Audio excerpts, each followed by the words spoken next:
हाय बेचारी बहू। सरिता की शादी एक अच्छे परिवार में हुई है। उसका पति रोहन उसे बहुत प्यार करता है।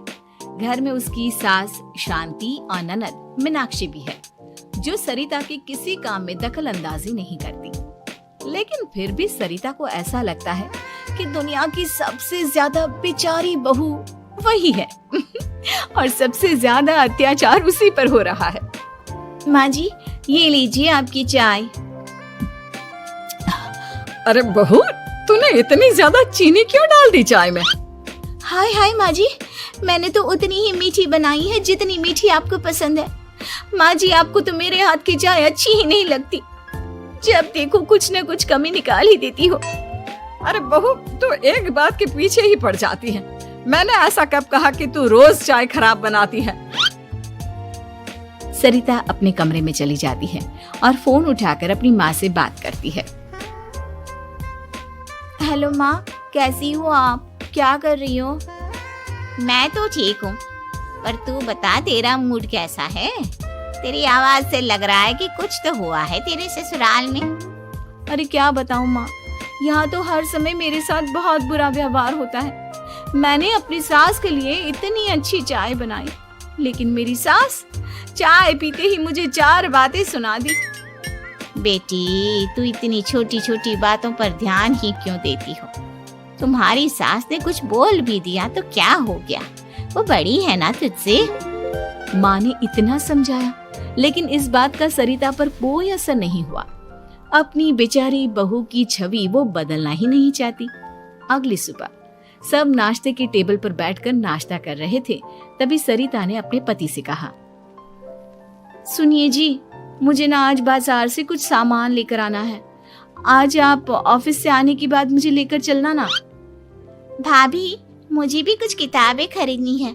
आप दोनों जा ही रहे हो तो मेरी किताबें भी ले आना। लो, अभी तो बात ही की है बाजार जाने की तो एक फरमाइश आ गई। माँ जी, आप भी बता दो कुछ, और हाँ, मोहल्ले वालों से भी बोल दो अगर वो कुछ मंगवाना चाहते हो तो। बेचारी मीनाक्षी अपना सा मुंह लेकर रह गई। ये सब देखकर रोहन से चुप नहीं रह गया और वो गुस्से में बोला, सरिता, क्या हो गया है तुम्हें? मीनाक्षी ने तो सिर्फ किताबों के लिए बोला है। तुम्हें मीनाक्षी से इस तरह से बात नहीं करनी चाहिए। माफी मांगो उससे अभी। क्या? मैं माफी मांगू? दिन भर आपके घर के काम करूं मैं, आपकी और आपके घर वालों की बातें सुनूं मैं, और अब माफी भी मैं मांगू? ऐसा कभी नहीं हो सकता। ये बोलकर सरिता वहां से चली जाती है। एक दिन उनकी पड़ोसन घर आती है। अरे सरिता, क्या कर रही है? और क्या करूंगी भाभी जी, बस घर का काम ही कर रही हूँ। आप बताओ कैसे आना हुआ? अरे मैं तो तुम्हारा हालचाल पूछने आई थी, लेकिन तुम तो बिजी लग रही हो। कोई बात नहीं, मैं बाद में आ जाऊंगी। और क्या करूँ भाभी जी, जब से शादी होकर आई हूँ ना, बस काम ही कर रही हूँ। और इस घर में ना कोई मेरी कदर नहीं करता। पति है जो बस घर से ऑफिस, ऑफिस से घर। ननद को तो कॉलेज से फुर्सत नहीं। बची सास तो उनका सारा समय मेरी गलतियाँ निकालने में लग जाता है। अरे ये क्या कह रही हो सरिता? तुम्हारी सास तो पूरे मोहल्ले में तुम्हारी तारीफ करती फिरती है कि तुम बहुत अच्छी हो, पूरा घर तुम्ही ने संभाल रखा है। हाँ तो क्या हुआ? इसमें गलत क्या कहती है? सच्ची तो कहती है। मेरी मर्जी के बिना इस घर का पत्ता भी नहीं हिलता। शाम को जब रोहन घर आया तो उसने सबसे कहा, कल हम सबको मौसी जी के घर जाना है। उनकी बेटी की शादी है। सब अपनी अपनी पैकिंग कर लो, सुबह होते ही निकल जाएंगे।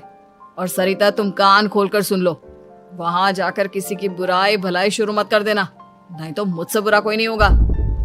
हाय हाय जी, आप तो ऐसे कह रहे हो जैसे मैं सुबह शाम सबकी बुराई करती फिरती हूँ। आज तक कोई कह नहीं सकता कि मैंने किसी की पीठ पीछे किसी के बारे में कोई बुरी बात बोली हो तो। अरे बस बहू, बात को और ज्यादा आगे मत बढ़ा। हमें सब पता है तो हमारे साथ क्या व्यवहार करती है। ये बात घर तक रखना, शादी में किसी को कुछ मत बोलना, नहीं तो सब कहेंगे कि शांति की बहू कितना बोलती है। हाँ हाँ, सब कुछ तो मैं ही बोलती हूँ ना। आप लोग तो हर समय फूलों की बारिश करते रहते हो मेरे ऊपर। सारी गलती मेरी है जो मैं इस घर में आई, सबका कितना ध्यान रखती हूँ, लेकिन फिर भी मेरी तो आप लोगों की नजर में कोई कदर ही नहीं है। अगली सुबह सब लोग मौसी जी के घर पर चले जाते हैं। वहाँ पर शादी का माहौल होता है।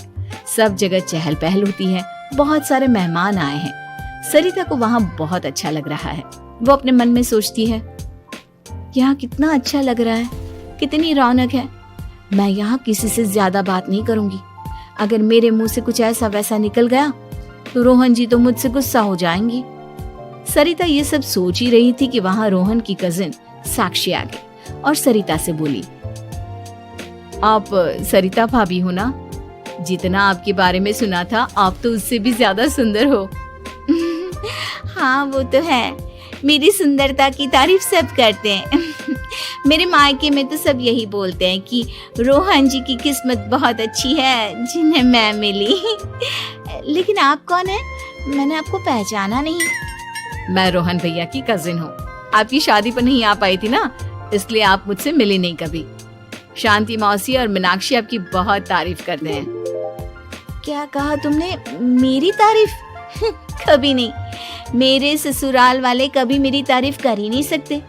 मैं इतनी अच्छी हूँ, मेहनती हूँ, लेकिन उन्हें तो मेरी कदर ही नहीं। सारा दिन घर का काम करती हूँ, फिर भी मेरी सास ना मुझे सुनाती रहती है और पति भी मेरी सास की साइड लेते हैं।